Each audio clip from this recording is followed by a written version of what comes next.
Asahan na ang maayos na supply ng kuryente sa Siquijor. Dumating na kasi sa probinsya ang unang batch ng ipinangakong power generator sets ng pamahalaan. Bukod sa kuryente ay tinututukan din ang supply ng tubig sa lugar. Ang sentro ng balitang yan mula kay Kenneth Pasyente live. Yes, Aljo, agarang aksyon ang ginawa ng pamahalaan ukol sa problema sa kuryente sa Siquijor Islands. Yan ay matapos ang personal na pagbisita doon ni Pangulong Ferdinand R. Marcos Jr. kamakailan. Kasunod ng direktiba ng Pangulo Aljo, dumating na sa probinsya ang unang batch ng ipinangakong power generator sets ng pamahalaan. May kapasidad itong aabot sa 1 megawatt na malaking tulong para kahit paano ay maibsan ang problema sa supply ng kuryente sa lugar. Nitong June 11, 2025, personal na binisita ng Pangulo ang Siquijor at naramdaman niya ang hirap ng mga residente rito dahil sa kakulangan ng power supply na nagiging sanhi ng malawakang brownout sa lugar. At dahil kulang sa power supply, problema na rin ang supply ng tubig.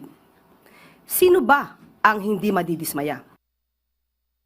Ngayong gabi naman, Aljo, inaasahang darating ang 2 pang 2 megawatt genset mula sa Palawan at target na ma-install at mapagana ito sa loob ng 48 hours. Ano ang direktiba ni Pangulong Marcos Jr.?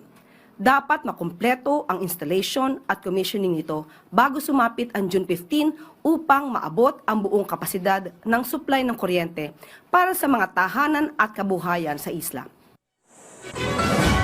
Bukod sa kuryente, tinugunan na rin ng pamahalaan sa pangunguna ng Local Water Utilities Administration o LUA ang problema sa tubig sa lugar.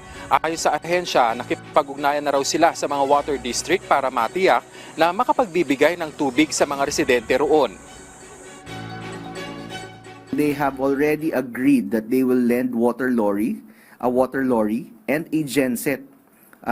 Dadali na yun sa Siquijor Island. Note that we also have identified a water source para pagkukunan ng tubig ng water lorry na yun. And the genset na ipapadala doon is only for water operations. So iba pa to doon sa pinadala ng NEA and iba pang relief gensets doon. Malugod ding ibinalita ng LUWA na may supply na ng tubig ang 2 eskwelahan sa Malolos, Bulacan matapos ang direktiba ng Pangulo na tugunan nito. Tinutugunan na rin daw sa ngayon ang problema sa tubig ng isang eskwelahan sa San Miguel, Bulacan. Ang issue naman po doon hindi siya konektado doon sa main distribution line ng water district. Apparently, nasa isang deep well lang po na oversaturated na ng demand.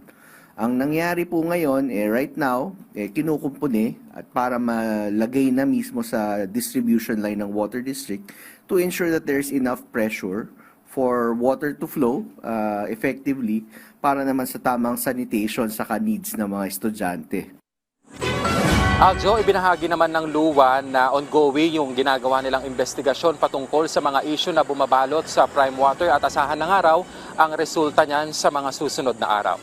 At yan muna ang latest, balik sa iyo, Aljo. Maraming salamat, Kenneth Pasyente.